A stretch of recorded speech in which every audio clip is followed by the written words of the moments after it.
Welcome to the Carey Nieuwhof Leadership Podcast on YouTube. Before we jump into today's show, maybe you're a podcaster or a YouTuber or someone trying to gain influence online. And if you've ever struggled with that, make sure you check out my free mastermind called How to Build an Influential Online Presence. In it, I give you principles that cost next to nothing. It's a free mastermind. It's how I grew this from a hobby to over 25 million podcast downloads, which serve millions of leaders a year. I show you the principles. Check it out at influencekickstarter.com. And then sometimes the difference between you growing as a leader and not in your company or your church growing is whether you have the right staff. BELAY Solutions would love to help. I turn to them again and again for help with staffing, and they'll give you a free 20-minute consultation. If you go to belaysolutions.com/Carey, you can check it out, get your free consultation, and at the end of today's podcast, they'll show you how to delegate more effectively to an expert from BELAY. Free tips from our friends at BELAY. So thanks to their partnership in this episode. Now let's dive in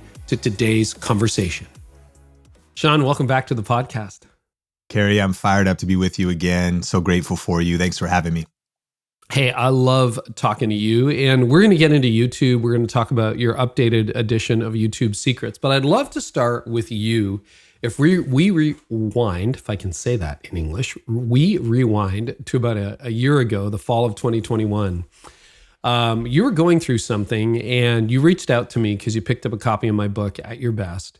And I would love to replay that for leaders because we have a lot of high octane people listening right now. And you're definitely one of those with explosive growth in Think Media. And where'd you find yourself about a year ago?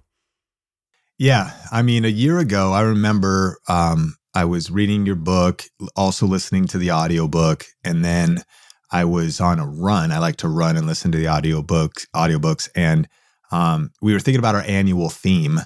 And I was wondering what our annual theme was. And I really heard God drop in my spirit. Our annual theme is At Our Best. And the book's At Your Best. But I was like, man, if we could do this as a team, because everything you were speaking in the book was speaking right to me. Things like saying, if we keep making the excuse that this is just a season, but the season never ends. If you're scared for your company to scale because you just think, listen, if it gets any bigger than this, it's going to break down. But then casting hope for the fact that, but there's a better way. And so if you have the right systems and tools, that of course there's companies or churches that could grow to 100 staff, 200 staff, 500 staff. Like you can grow and still be healthy, but it all comes back to learning this skill set of being, at your best. So it just struck a chord right where we were. And I shared it with our executive team and they're like, love the theme. And it's just been transformational. So we're now about a year into applying it and trying to live it out. We bought the book for the team and we've continually brought back this theme of people having self-awareness for their green, yellow, red zones. And overall, it's been a year of just being more intentional. And one of the most powerful things for leaders is to have language, because then once language and frameworks, they give you handles so that you can reset your focus and be unified around what are we talking about and also what are we striving for. And of course, we've done it imperfectly. I literally just got off a one-on-one meeting with a team member who is grateful for the also better work-life balance we've had as a team culture at Think, but also recognizes that it's a work in progress. And that's, I think, some of what we've seen. We haven't been doing it perfectly, but we've been so much more intentional and we've been unified around this idea as a team, and it's been incredibly helpful. I'm curious because, I think for anybody who, whether you're preaching a sermon, writing a book, creating a course, whatever you happen to be doing, you're always interested to see how this plays out in the real world. Because I know how it played out in my life. I know how it's played out in other people. But I'm curious, biggest difference in your life, because you are a high octane, high growth kind of leader running an explosively growing company. So what were the biggest differences you saw in your own life? Also as a now 2-time dad of very young children. Yes. Congrats. I think just trusting you and allowing this content to affect my calendar. Because left to my own insanity, I will always overly say yes, overly pack my calendar. And so by opening up this conversation, I think the biggest unlock was it started a conversation with my executive team and specifically my personal assistant, Jordan.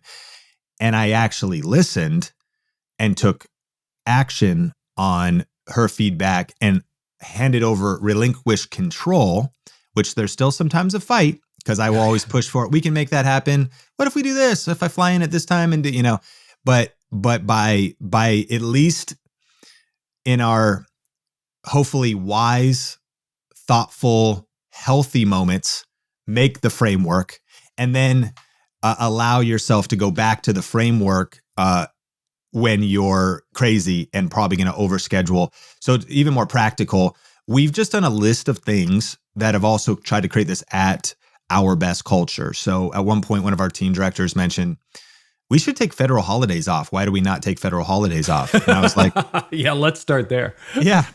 I was like, okay, that's a really great question. I'm glad you brought it up. So we changed that. We also are doing what's called flex days after an intense sprint because people, of course, if they're a W-2 with us, they have got their 2 weeks of vacation and things like that.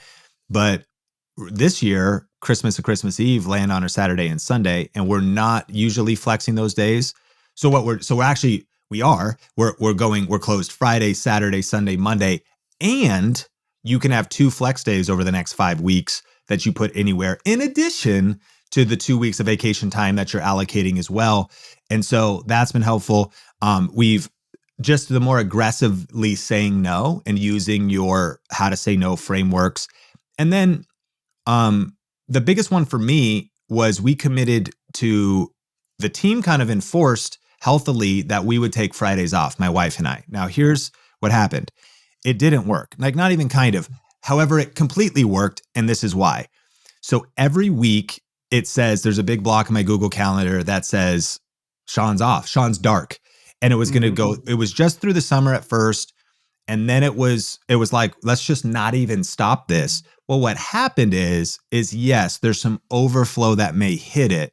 So a few things happen in the morning or I'll catch up on one thing, but the net result has been at least like a half day off on Friday, if not an entire day off on Friday, if not a few things on there, but just more margin that even helps me catch up on work or catch up on devotionals and give it little margin or just be in and out with the family more that day by being aggressive and kind of blocking it all out. Some things have crept in.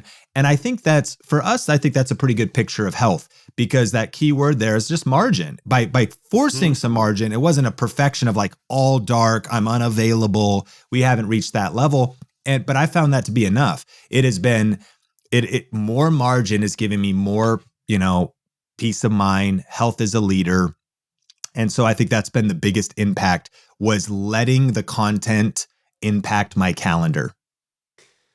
Well, I'm really happy for you because I think there's sustainability. And one of my regrets was I didn't know this in my 30s. You know it in your 30s and you've got it while your kids are young. So you are going to have a very different future because of it.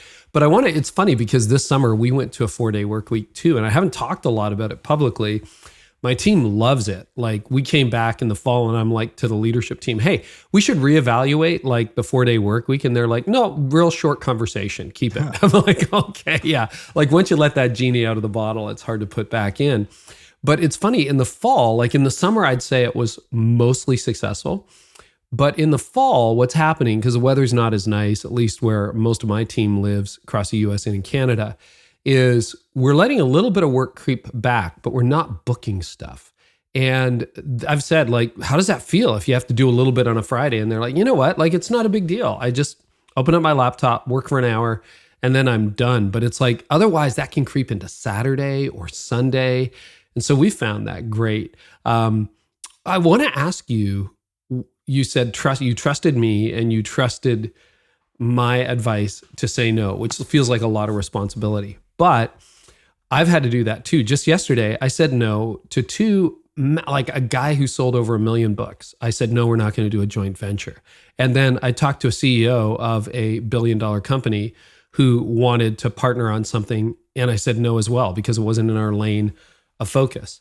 And part of me goes to bed going, you idiot. Like, are you Like there is always that fear of missing out or that fear of loss, but I have clarity on my audience. It's church leaders or people invested in the church like you. And it's hard. Like, how did you navigate that?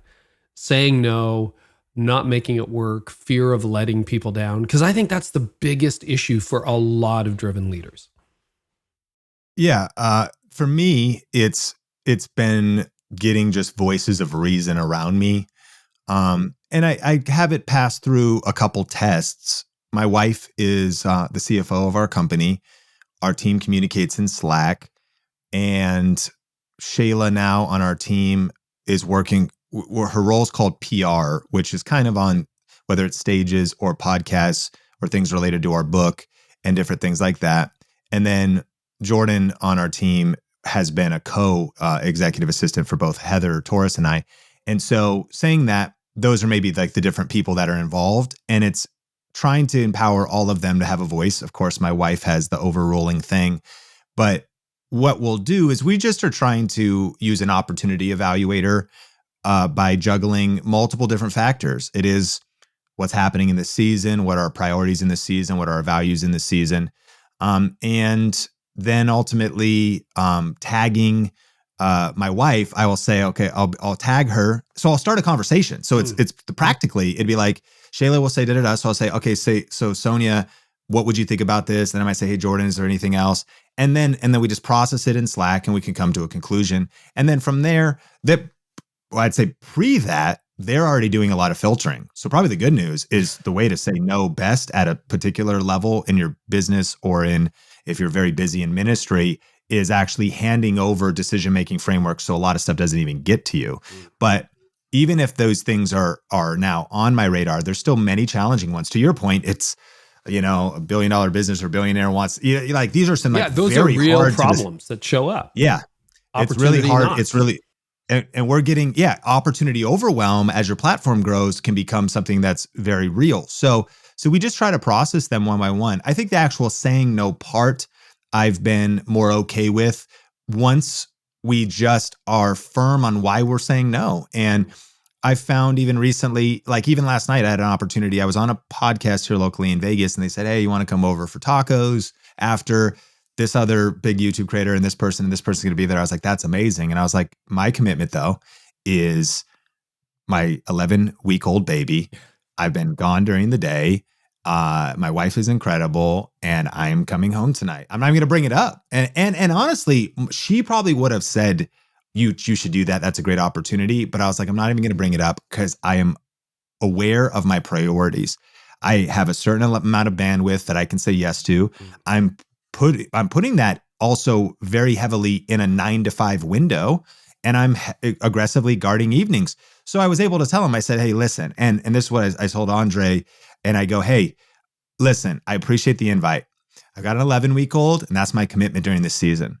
I would love to do stuff like this in the future. Please keep inviting me. I'll probably keep saying no for a season, and no, that's because this is what my commitment is in this particular season.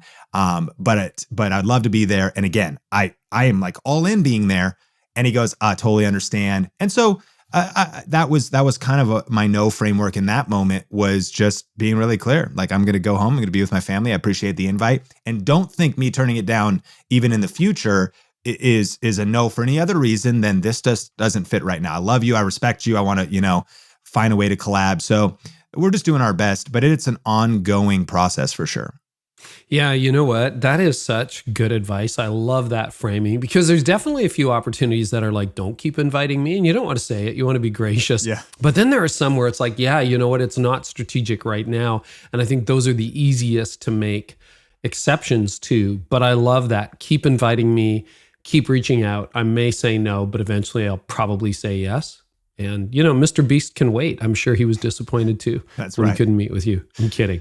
All right. So you did your first. This framework doesn't just mean you're saying no to everything. You said yes to a huge thing, the Grow with Video conference in Vegas, big live event.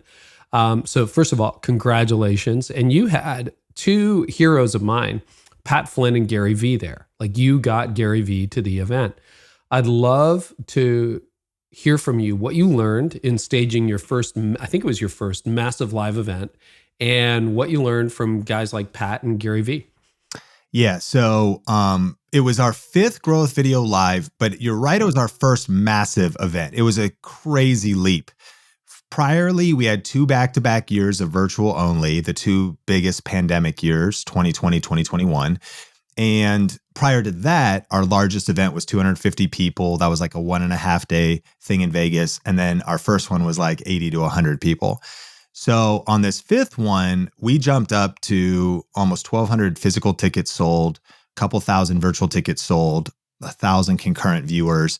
Interestingly enough, never more than 800 people were in the room. It was about 785, even though in-person tickets were sold, no refunds requested, whether they were in the lobby, whether it was still a weird travel season, whether it was pop into one session and not another. Very interesting numbers in terms of how many people actually in the room were counted. But to that point, pretty common these days. Yeah. And we noticed that this event cost us $917,000. And we were profitable in ticket sales. And then we also made an offer. So we learned a lot there. And I think a couple takeaways were I really, number one, believe people are hungry for in-person connection. We really saw that. There's some people that are still hesitant, but there's just nothing that replaces that in-person connection, networking with each other, the energy of in-person. I think number 2, hybrid is the future. For anybody listening to this, you need to do online well. I think just to stream is not okay. Just setting up your phone or just fly on the wall. Yeah, we're going to give you a stream. We're going to give you a feed. I really think hybrid is the future. What does that mean? It means we had a virtual studio. It means we had a host. It means we were thoughtful to acknowledge and speak to and connect with the online community. Even though all the speakers were just the main stage speakers, we would then pull them backstage. We'd have different things. I understand there's quite a large technological challenges that come up with that. But I think for leaders listening to this is just not a point you can ignore. With how many people are maybe still thinking about staying home or leery of coming in person, but also with just how dynamic the world is. Me now realizing as an entrepreneur, as a parent, we also split our time between Seattle and Vegas now, pretty much half and half. So I'm very committed to my local church in Vegas, City Light Church, but I'm recognizing like what me all in looks like is me like not there a lot, and I'm still all in. So City Light Church has committed to, I think it's a really good church to look up on YouTube in terms of the worship production, the video production. And it's pretty cool. We're in a building campaign right now, but people are always shocked when they visit because the worship center is not super large. They have made some incredible, it's sort of like, it's not about your resources. It's about your resourcefulness. They have used what they have, invested dollars strategically, and it's very helpful. Like Omar El-Takori is one of the pastors there, and he's one of the content creators on Think Media. So you kind of have the full force of Think Media, our brain power, and some of the experts on our team that just deeply care about the quality of video production. But all to say is I think that really thinking about how do I do online well and not forget about it when that was maybe the only thing you were doing. And that's, I think, the challenge. It splits your focus. Your focus is for sure split. So you need leaders who is thinking about this. And so who is really thinking about the online experience and the in-person experience. And then the third thing I learned was events are really hard. I mean, I've known that, but they're so hard. And we're not even doing one this next year so we can be at our best. Our theme for this next year is built to last.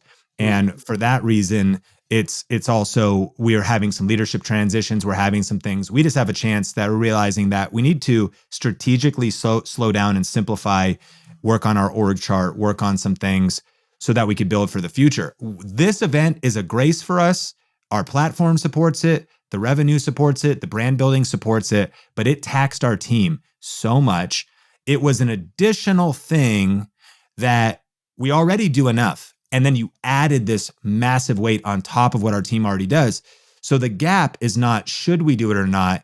It's who, not how. Really good book. Who, not how. Who is going to own Grow With Video Live in the future. And until we have that right leader, I think I heard Craig Groeschel says we plant campuses at the pace of there being a leader for it, not at the pace of trying to do 10 a year or something like that. And so it's having the leader for it. And until we have the leadership team that we could do it healthily, we're actually slowing down. And that just all comes from, it was amazing, but it was brutal, Carey. I mean, it just, yeah, I get it. We've all done those events where it's like, what were we thinking? And you can pull it off once or twice, but if that's every single week, that's really good counsel. So just a little bit more, because there's a lot of churches, I'm sure you've heard this too, because you're invested in the church space, even though you don't work in it these days directly. But there are churches dialing back on their digital, hoping that they will fill up the room, which I think is a terrible mistake. I mean, the future is online, the future is hybrid, and in person. I think you're right. People are craving that connection. How did you make, or can you give some tips for how you would make a live streamed camera different than just a fly on the wall or, the main speaker? And think particularly about churches without mega church resources. Like, how could you make that work if you had a $500,000 budget, not a $5 million budget? Yeah, for sure. Well, I think that also really applies to City Light's maybe kind of a hybrid church. It's technically a mega church now, 5 services. Attendance is pretty big, but the worship center, I think, is about 250, 280 or something like that. Oh, it's even smaller than Connexus, size. Because I always think we're small. We're like 375 or something like that. And I'm like, ooh. But I built a broadcast studio when I built it we built it with a church attached. That was always my joke when I was touring people around. It's like, welcome to our broadcast location, our broadcast facility with a church attached. That was 2015, but hey, I knew that was the future. Well, so they did a similar thing. That's a very pioneering mindset. I think actually that's the way to think, is you should think entrepreneurs, business owners, pastors, ministries, all should think like media companies in a 2023 world. And so you were thinking broadcast studio, like in a way, it's almost like thinking like online first without, you could think about either one first, but you should probably think about online first. Why? Because it's also like my friend Brady Shearer talks about, I think it's like the 364, which is the other 364 hours a week, not the one you have to speak to people. So the broadcast studio is not just impacting people there and streaming, but it's the YouTube upload. It's the micro content you can cut up from that. It's everything else that can happen there. So yeah, what I would think is, I reinvest in my business. One of the best things I could do is reinvest in my business. And I've spent so many years in ministry. I'm aware, dollars are different. You're in a nonprofit context, but of course you are investing in buildings, you're investing in leaders. I think the first mindset is to just allocate resources to invest in this. I would also say you got to be bought in from the top down, and then you need to cast vision to your leaders and also to the congregation that this matters and that this is an opportunity and who we can reach. I think it's also about knowing that on the other side of doing this well, giving will go up. My friend Mike Signorelli from V1 Church, I think, hit a record in giving units, and I believe by Enjoy was recognized as one of the fastest growing churches. It was because of an online thing. It was because, even though he has a multi-site church, it was because of embracing online and reaching more people locally in the United States and even internationally. So as a business owner, I always invest in team or technology today, even knowing that the return on investment might not be in 6 months, might not even be in 12. And your financial stewardship as a leader, belief in the future, taking some level of risk, but it's calculated risk, and your financial stewardship to be able to invest today, knowing that the ROI could be 12, 24, but even 36 months later. If you're good with money, which we try to be at Think Media, then this is what we've continually seen. So that's what I would encourage. Of course, you need to raise the money today or whatever it is. But what I'm getting at is just that this is not going any other direction. This is only, the future is forward in terms of social media, the internet, video, people being more dispersed, what's happening in culture, the possibility of future lockdowns or things like that. You want to get ready now in understanding this skill set, understanding hybrid, getting your church optimized. And so practical tips, as you asked, is I think that some things to be thoughtful of is set up a studio if possible, multiple angles, switching. thoughtful camera angles that make people feel like they're sitting there. So we've maybe seen certain churches where if you've got maybe that slider shot over people's shoulders, in some cases, people will go a remote camera. And when I maybe throw that out there, people might think, oh, that's $1 million. It's just not. I think that's the other myth. It is money, so what is it? Sure, Ballpark, but just so people know. I mean, you could really get things set up for $50K and really get things set up for $100K. A good camera, $2,500, and then the remote thing for it, $1,000 to go wireless on a great camera and dial in 3 of those angles and then have a switcher. Of course, some other tools. I think one of the other big challenges to crack is the audio side, especially if you want to broadcast worship. That's a whole thing because you need somebody to mix worship. But at least it's a lot of work. It is a lot of work. And on the message side, though, just being thoughtful. And again, just as a resource, I think if you look at one of City Light's sermons, I think it's a 2-angle situation. You've got the main angle on Pastor Jabin, and he's speaking, and then you have this side angle that's it's on a remote slider that just goes back and forth. So it's not even manned; it's back and forth, left to right. So there's always a little bit of movement there. It adds a production value, but it also is that angle, and it's lowered enough that you feel like you're sitting there. The other things they've invested in is lighting. Probably it's a big mistake people make, and that's a lot more bang for your buck. Is audio and lighting. Get your stage painted right, meaning like the dynamics. Where some people are in front of LED walls that are too bright. It washes them out. There's weird lines behind them. I understand that this could all be very overwhelming for the listener in the sense of like there's so many different details, but these are the nuances. If you get your lighting right, you get kind of your stage set up right. You're thoughtful about the camera angles so they're clean, compelling, easy to see. You invest in some simple technology. You get the right tools in place. And I would also mention we have a couple Think Media videos on just my main YouTube channel that break down all of the gear I just described. So if you just want a resource that walks through it step by step, we did our virtual event at our church, City Light Church, the last 2 years, because we were able to just essentially rent the church because they had so thoughtfully, Omar and Kyle had built out the tech based on modern thinking. And again, I think if you add up everything we talk about in those videos, I don't think you're at 100K. Now, there's the PA, and it's not like the lighting of the stage, but a lot of people listening to this, they already have maybe their building, right? So just the tech to get the cameras and everything else, you might be like 50, 75K. And you would have what I put this up against anything. It would be competing with the biggest of churches on a very bootstrap entrepreneurial spirit church plant. That's the thing. And that's what a lot of people don't understand is you don't have to have millions of dollars. That actually your, let's say $80,000 setup, most people, if you do it right, are not going to be able to tell the difference between that and an $800,000 setup or a $1.8 million setup.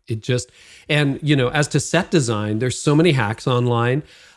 We still go to the church I founded. We support it, everything like that. But like sometimes I'll talk to the set design guys and I'm like, what is that? And they're like, pizza boxes. I'm like, oh, really? Like it is, a lot of it is very MacGyvered, in a cool way. Okay, well, we'll if your team could get us those links to those videos, we'll put them in the show notes so that people who don't have the $1 million budget can figure out what they can do. That would be awesome. Congrats on updating your book, by the way. It's called YouTube Secrets. Got it right here. Updated 2nd edition, The Ultimate Guide to Growing Your Following and Making Money as a Video Influencer. So fantastic stuff, Sean. So I would love to just do a broad overview of like what has changed big time, because I'm in the middle right now of a reboot in my company because SEO has changed so much and everything is moving to video and text isn't what it used to be. So I'm in the middle of this right now, and a lot of churches are trying to figure out video as well. Oh, before we get to that, I did have one more question. Let's say you have a really low budget. Music is really hard to do. Number one, a lot of churches, just let's be honest, let's talk shop here for a second.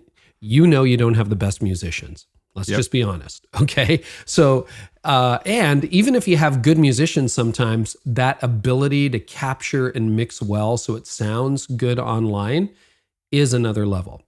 For churches in that position where they either don't have the musicians or they don't have the technical ability to produce and mix music well, which is really hard, do you think you can do a lot just with the message and with good hosting? Like, could you cut that piece out of your online experience? Do you have any thoughts on that?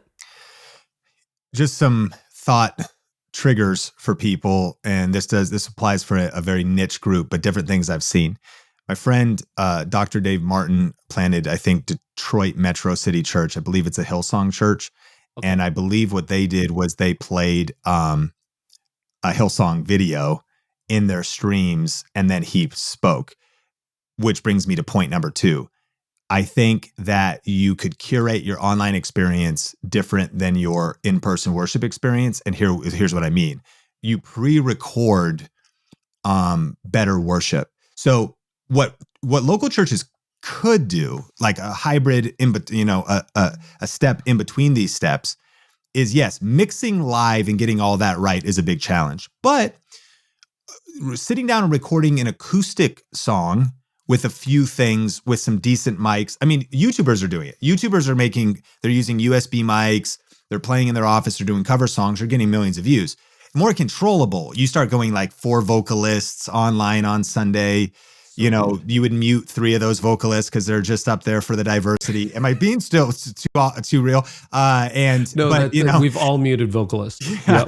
Yep. But they're coming through online because they're muted in the in-person, and so that's muddled and the mix is off. So if you actually sit down and do some just whatever you can sustain pre-recorded, then your idea, what you could do is just maybe play a song or two, which I also think lends itself to an online audience better anyways. The stuff that Church Home's doing is like a lot of what feels like they hit play on a video. Obviously, the message is pre-recorded of like Judah or Chelsea. And then you have like, and of course they got like Justin Bieber and Chandler or whatever, but like they keep playing that same song, you know? And so, but that just tells you, you're creating these assets and these elements and you're mixing them for that online experience. I think that the idea of all worship, if you can't pull it off, you might go welcome, one song, message. And I know Judah's doing a lot of progressive stuff, but he's shortening the message. So your online experience could be entirely different. It might just be the 32-minute version or something else. So just thinking outside of the box as leaders as to how you could solve that problem. And then to your point, I would say, yeah, if you can't pull it off well, I would suggest don't do it at all. Of course, the message can do well on its own, meaning you have that full-length YouTube upload. But then what you also have is these clips and these moments from the sermon that can go out on vertical video and on these other platforms, and those become an asset in and of themselves. I think church leaders listening to this and communicators that plan on distributing their speaking on social could be more thoughtful about planning moments and clips that could potentially be used later on social. If I'm planting a church with the Sean Cannell mentality as the author of YouTube Secrets in 2023, I am thinking of, without disrespecting the in-person audience, I am crafting my sermon for my opening line to be a video hook. I'm crafting my sermon for how quickly I'm getting to the content, which I don't think is, by the way, this is not going to dishonor people in the room. They're actually going to be probably more pumped because it's more thoughtful. I might be thoughtful about saying, okay, team, I am going to have 3 minutes, 5 minutes of announcements and talking kind of local, but there's going to be a start point.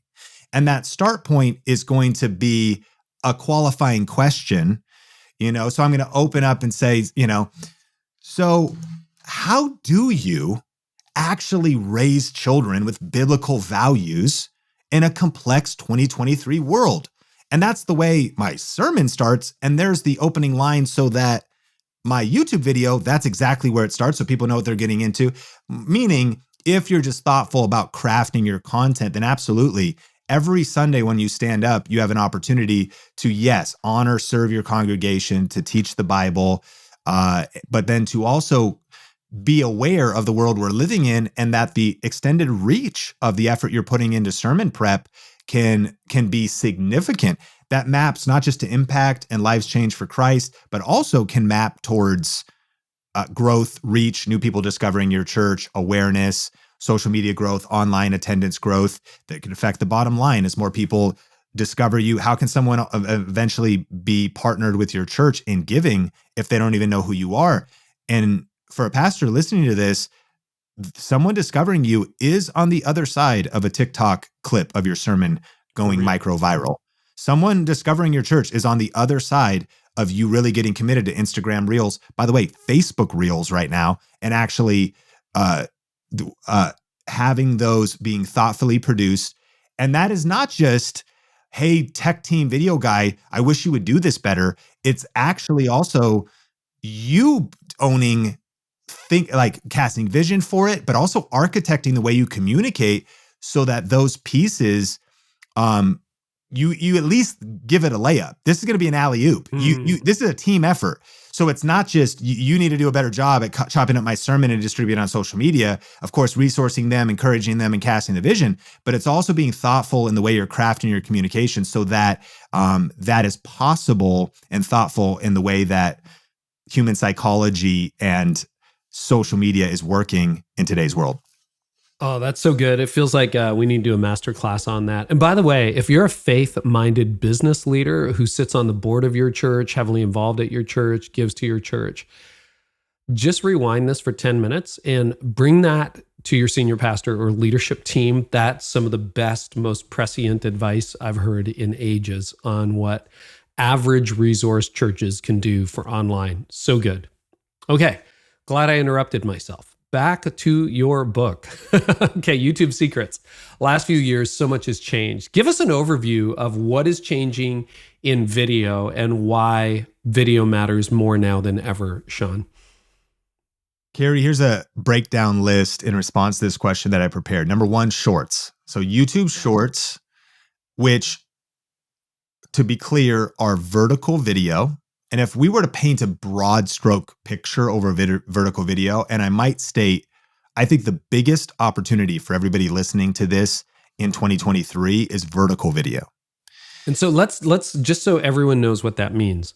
You're talking about what? What is vertical video? Yeah, so vertical video, there's nuances, but to oversimplify is going to be vertical, so the resolution of your phone, not horizontal like a traditional video. Right. You of course so can portrait, that orientation. So portrait mode, less than 60 seconds, and that's it. And so now that is a vertical video. It is a video that's less than 60 seconds in portrait and not landscape.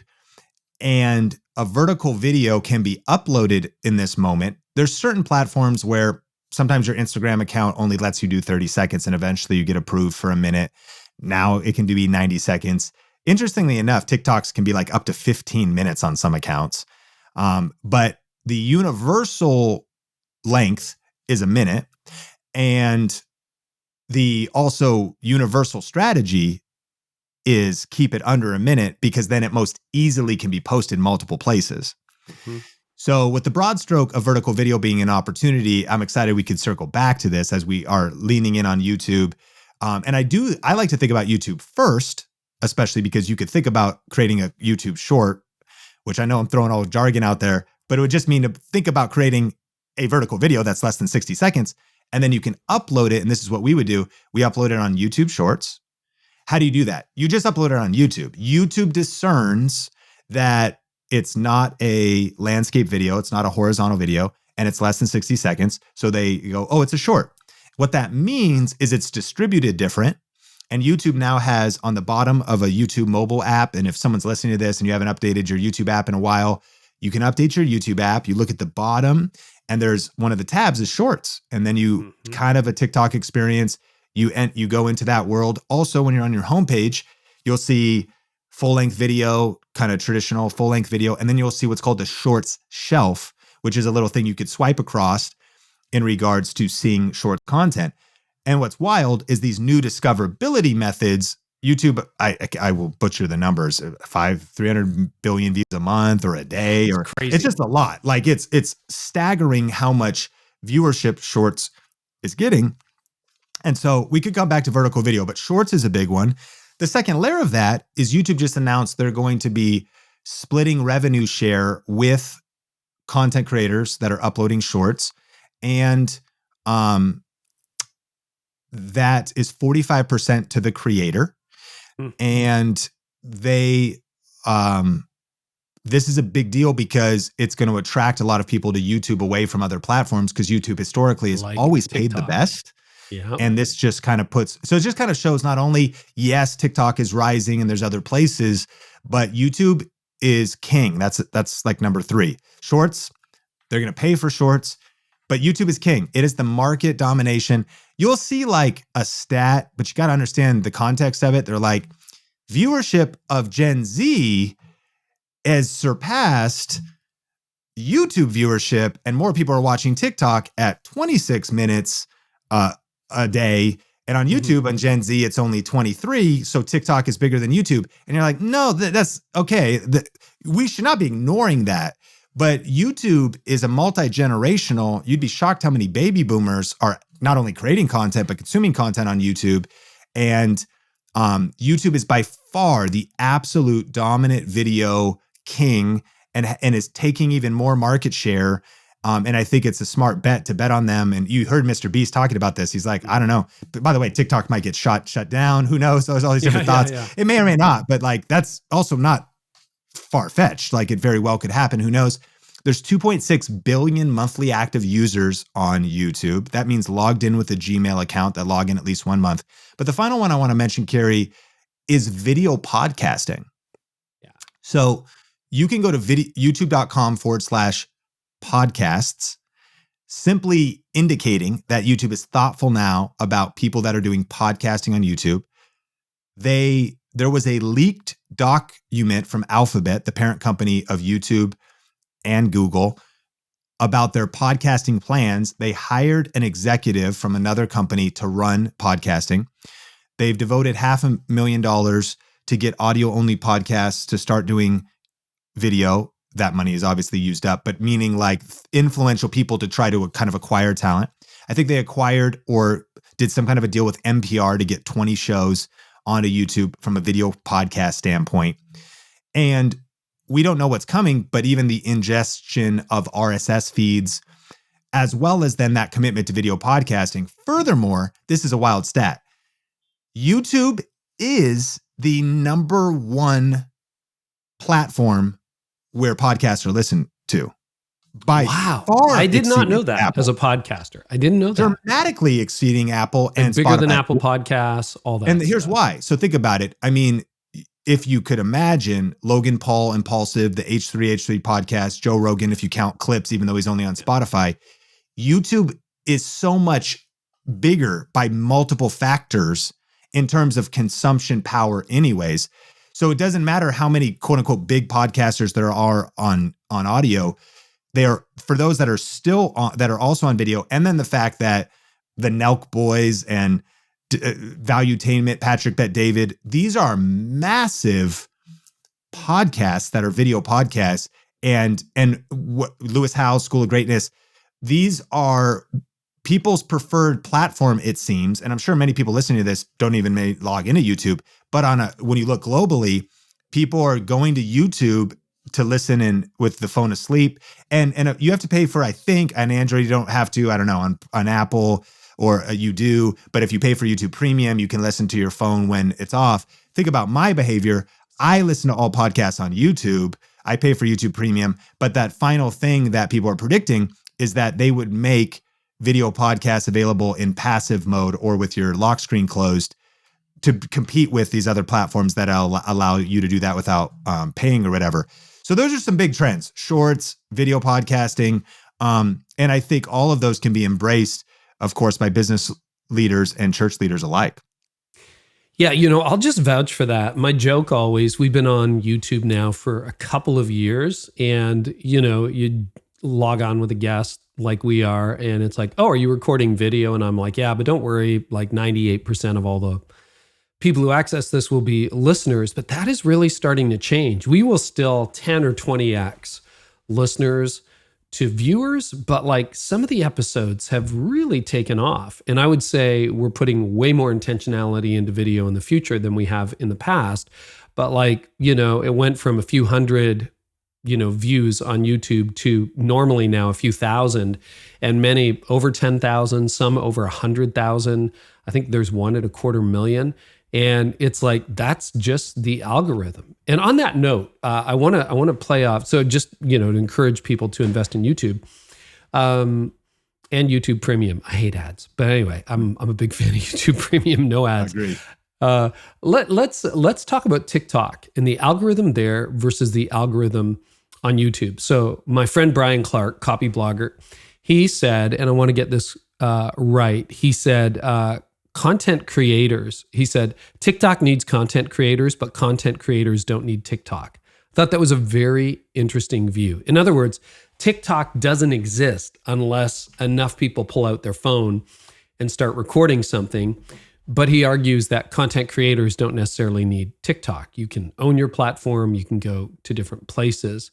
And the algorithm on TikTok seems to be highly volatile. One video gets 1 million views, the next gets 6. And you get a few rock stars, like superstars, but talk to people who are trying to get their content out there. The reliability of posting to YouTube versus TikTok or even Instagram Reels. Yeah. So a lot of thoughts. I think the first thought is, okay, TikTok needs content creators, but content creators don't need TikTok. This has been seen where a couple facts. The value of a TikTok viewer is a fraction of the value of a viewer or a listener or subscriber somewhere else. This chief marketing officer of HubSpot said, YouTube subscribers are the most valuable subscribers on the internet. Wow. There's layers to that. Yeah. Can we, how do you define valuable? So the quality of the viewer, meaning maybe how serious they are, or if they're a professional, if they will pull out, make a buying decision, if they're more mature, more sophisticated. Additionally, the actual value of a YouTube subscriber, YouTube pays the best. And so YouTube pays the best when it comes to the ad revenue program.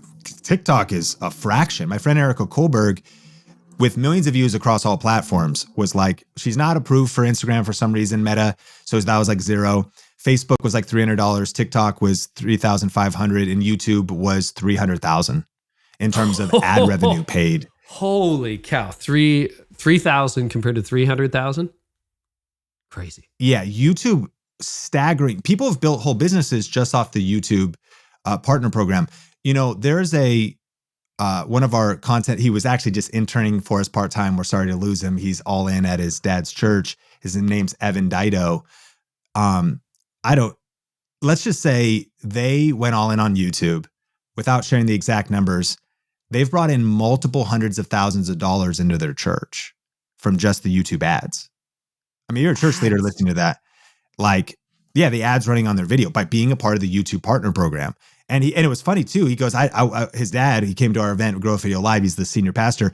And he was like, Alan Dido. And he's like, I didn't even know that was happening. Like, we just wanted to get content out there and impact people. And then he was like, this is a cool, and they actually started doing, they're kind of in more of that prophetic stream.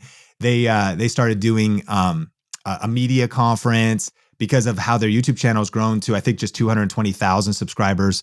And so then them also thinking video first, or also having different content or online only content, and stepping into that world of interviewing guests like you do, or having kind of a video podcast mentality, or having different content. So all that to say is that's another reason that YouTube subscribers would be more valuable. Furthermore, what you also see is that I've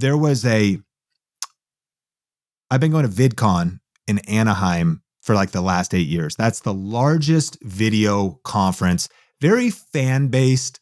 Most people here would probably feel uncomfortable there because I do. I'm like, is it like Comic-Con or what? Like, yeah, it's kind of more Comic-Con, but I mean, just meaning it's very like young people, so excited to see their favorite YouTube star. And I don't even know who these people are, YouTube musician, but there is a whole industry floor and there's a creator level.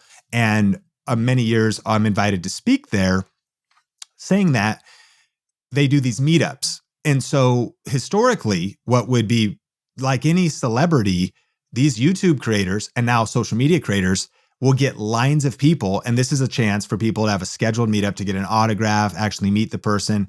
And so there was this TikTok star named, I believe, Africa Grace, and the story kind of went viral, who has 3.2 million followers on TikTok.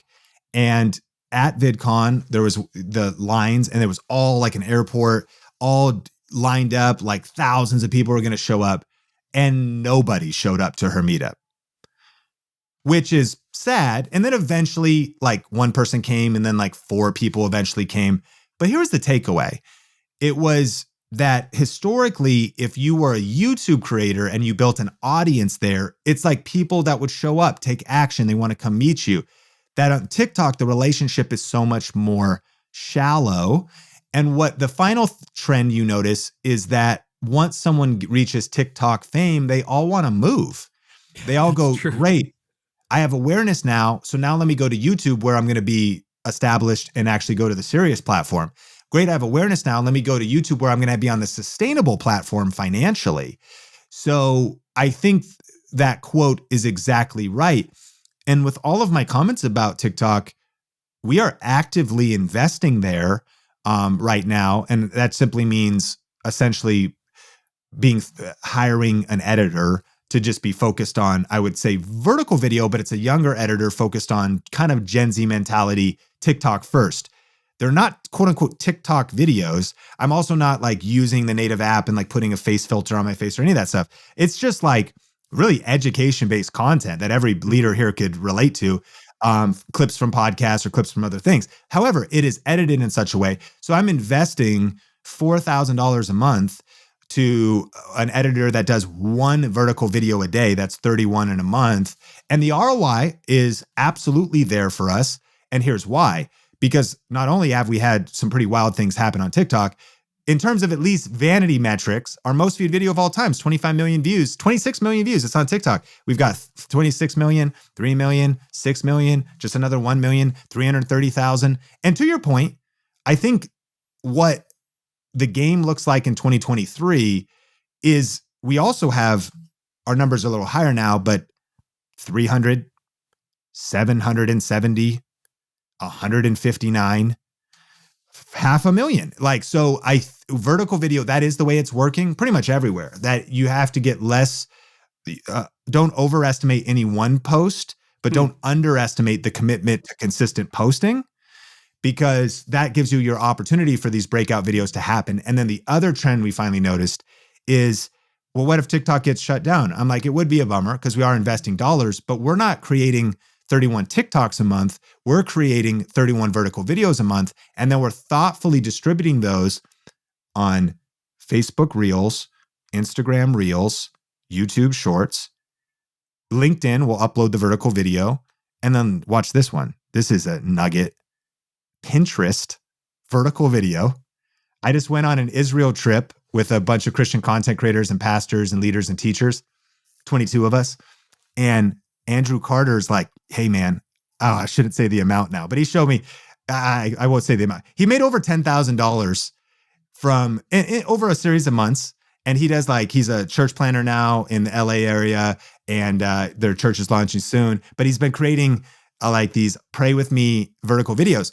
And he like, I go, what? And he goes, yeah, from the Pinterest beta vertical video program. I go, bro, slow down. Wait, okay, so wait a minute. Pinterest is doing vertical video, number one. I thought Number Pinterest two, was very 2012. Yeah. What are you even talking about, Andrew? Like, what is happening? But then first of all, you know, I get super stressed. I'm like, there's a whole other thing to do. And even though, and I'm blessed, I've got a team. And then I'm thinking like, I bring it up to them. They're like, when is it going to end? How many platforms do we need? But after, you know, a little bit of that anxiety and stress, it's like, okay, well, we're already committed to the discipline of creating thoughtful, modern communication, vertical video. That's another place to distribute. And so as we create these assets, we can upload them anywhere.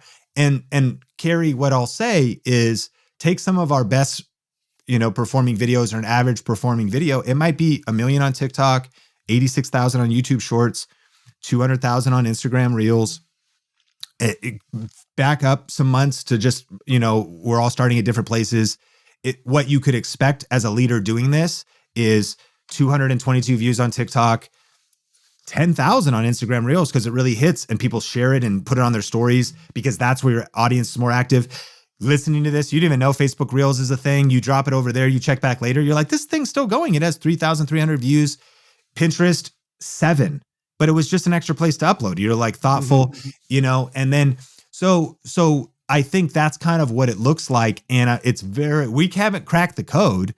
We will study one that will upload across all platforms. And we'll look back and we'll be like, this is the other way I evaluate it. I'm like, we just won. If it's 10,000 here, 2,000 here, 1,800 here, 56 here, add them all together. Like we won. And of course, I don't want to be vanity metric or hype filled. This has to map towards, is your following growing? Are you thoughtful about what is the point of that? Do you have kind of an online outreach for your ministry? What is your business drivers? Does that mean growing your email list? Does that mean a conversation in the DMs? Does that mean somebody getting on the phone with you in a sales situation? We also absolutely track how this maps fully down the funnel towards our goals. Church leaders can do the same. Because again, I think the other overestimation would be like, wow, we got a viral TikTok. Well, who cares? What did that actually lead to? What did it produce? But what did it produce? No, that's so good. And, our social media manager, Carey Nieuwhof, who's also my EA, she took that over about a year ago. And I was always intimidated by video. I mean, I've got this nice little Sony Alpha 6000 or whatever in front of me that does this, but it's always so much work to record, make sure the audio's right. So I've just been shooting on my phone. We got this one video I just released. It took me 2 minutes. It's like how to stop gossip in your church. And it's based on an insight from a blog post I wrote, just repurposed content. And I literally whipped it off in about a minute and a half. And it's got 40,000 views on the reel. I only have 50,000 followers on on Instagram. And that's just evidence that, there was no production almost. Somebody edited it. It was just me sitting there riffing on how to stop gossip in your church. And it just took off. And I mean, we're going to be doing deeper into video. I want, because man, time is just flying. But talk about the perfect video recipe. So for people who are ready to get started in vertical video, to pull out their phones, what is the perfect video recipe? You kind of go through it. You got a whole chapter in your book, but I'd love for you just to give us the synopsis of that. Yeah. So the perfect video recipe is the big idea, the hook, the content, and the transition.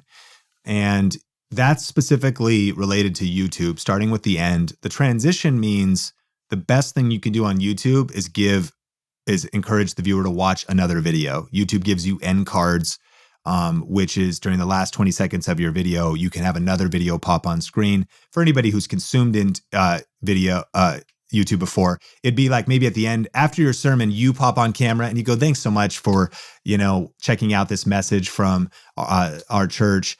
Subscribe if you're not subscribed, and click the screen right now to watch another video from another message in this series. So that's the transition. And I start with that end because if you were somewhere else, it would be the call to action. It would be the big idea, the hook, the content, and then the call to action. Just what do you want the viewer to do next?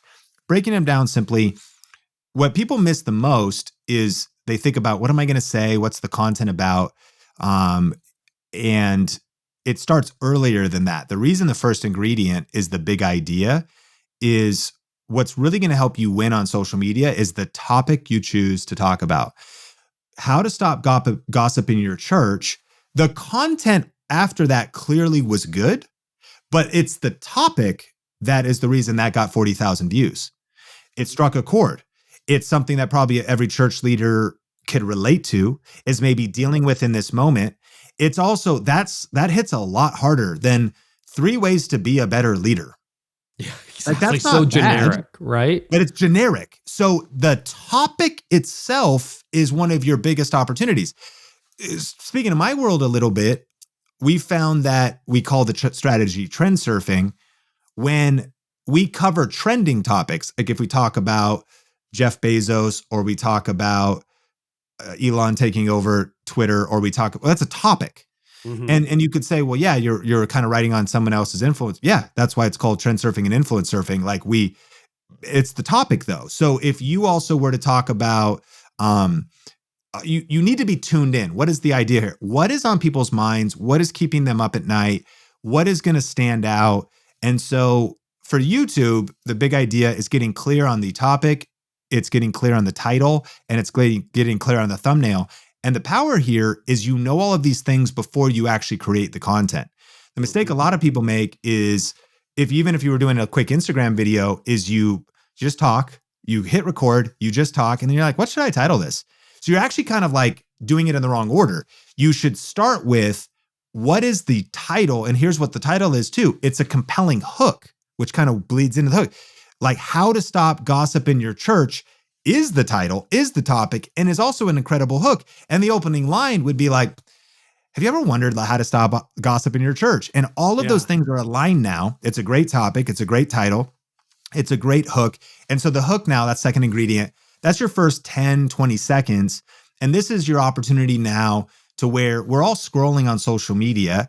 And if something at least catches our eye, we don't commit to the whole thing. We commit to the first few seconds and we make a decision right away whether we're going to keep watching that or not. Everyone listening to this is guilty of it. You're on Instagram. You thought something was going to be interesting. You read the title. And then as it opens up, you go, yeah, no, I'm going to keep scrolling. I'm going to move on. I'm going to go somewhere else. 100%. If you do the hook effectively, you grip and grab the viewer. And so ways to do that would be like, you can ask a qualifying question to let the viewer know, like, are you frustrated by the amount of gossip in your church right now? Or have you, something that lets them know they're in the right place? And then you could layer things on like, I want to share with you a 3-part system, kind of a weird thing to say maybe with gossip, but that's what I might say. Are your YouTube videos not getting views? And if you hit a plateau in this video, I'm going to be sharing there's some marketing language, kind of some copy. I'm going to share with you a weird discovery I found after studying 1,000 YouTube videos from the top creators, and a real three-part formula I learned from that. And make sure to watch until the end of the video, because I'm also going to be sharing a really cool YouTube analytic that if you study it and improve it, it'll help your videos get more views. So that was kind of a hook. It was like packing the front with compelling reasons to listen to the end. If I was a pastor freestyling here, I might say, so what is the book of Romans and why does it have relevance for our life? And then I think about 3 bullet points. How could Romans affect our relationships? How should we be reacting to the government right now? Should we be on an extreme polarizing side, or is there a different way? And what is the way of Jesus? And how does this, so you're now, someone's like, wow, I want to do all of those things, or all of those things are on my mind, or all of those things. And especially more so, I know we're kind of bleeding between social media and YouTube, but for a church leader, you're trying to get someone to listen to 30 minutes. Your hook can be 30 seconds, a minute, 2 minutes.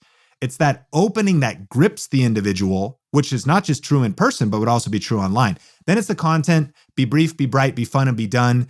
Structure your content. I like, for most of us as teachers, I like to tease that there are actual points. There's a lot of power in that. It keeps you organized, keeps the viewer engaged, listener engaged, but it also is a reason to watch until the end. Like, I want to actually get all of the points. And then the call to action, which every good sermon has as well. What do you want me to do? It's sort of like heart, hands. What is heart, head, hands. So heart, you first grip them with emotions. Head, what is the practical 1, 2, 3? And then hands, what do I actually do with this? How do I put this into practice during my week? And so, for the marketer, it's how do I go to the next step with you or follow up with something to capture a lead? For on social media, it could be as simple as leave a comment or share this. If this resonated with you, share this, which would be a best practice for how things spread online. And it's that trigger and that reminder to like and share or leave a comment. Maybe you share something powerful with your community and you want feedback. If this resonated with you, can you leave me a comment of some further clarity on this? So the call to action isn't just click subscribe or go buy something or go get my book or go download something or do whatever. There's a lot of different things you can include in that. So that was kind of a lot. I can't even get into all the nuances. In the book, we actually talk about the 4 ingredients, but we even talk about 10 spices. So how do you actually, and then what I would encourage people with is I wanted to design the perfect video recipe because a while back I subscribed to HelloFresh, which is a subscription box for cooking dinner for your family. Now, I'm not a good cook. I don't know how to cook, but it was actually a gift subscription. And somebody, subscribed me to HelloFresh. So this box gets shipped to us. We open it up. There's ingredients in there. There's some meat products in there. And then there's a card with a recipe. And so I realized even though I didn't have confidence and I'm not great at cooking and I didn't do it well the first, second, or even 10th time, all I did was I followed the recipe. And next thing you know, I popped the chicken out and I thought I was Martha Stewart. I was like, honey, I am Anthony Bourdain. Like I am the greatest. And mind you, there's been a few times where I've left the chicken in too long. It was a little bit dry, or I realized, I didn't quite read the recipe right. And I did the ingredients in the wrong order. And I forgot to even put the onions in the middle of the meatballs. Man, we missed out on that distinction. But here's the key. Every time I keep showing up in the kitchen and keep following the recipe, I get a little bit better. I'm getting results along the way because we're being fed, sometimes based on my mistakes, a little better than others. But listening to this, that's what I want to encourage people. Get the perfect video recipe and get in the kitchen and just start cooking and start putting those videos out there. Some will be better than others. Don't overthink it. Just keep showing up, keep cooking. And eventually, this is a skill set we all need as leaders. A year from now, 2 years from now, 3 years from now, you're going to be an all-time chef. You're going to be someone who can comfortably show up and deliver communicating on video. Just use the perfect video recipe. So good. Man, I'm so glad you've updated this because things change so quickly. It's called YouTube Secrets. Make sure you get the 2nd edition. Sean, where can people find you and the wonderful team at Think Media these days online? So appreciate it. And thank you, Carey, for having me on. Think Media is the main YouTube channel.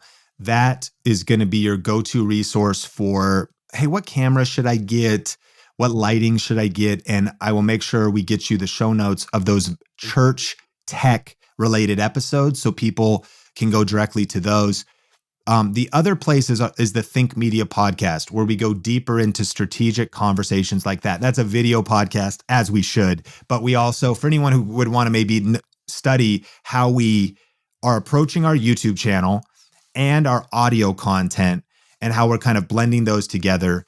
We're 2 years in now. I've learned so much from you, Carey. So much. You mentioned Pat Flynn earlier. I didn't even answer the question, but maybe for another time. But anyways, our podcast is going great. And that's a place for, yes, how do I get specifically leverage YouTube? What are the best practices?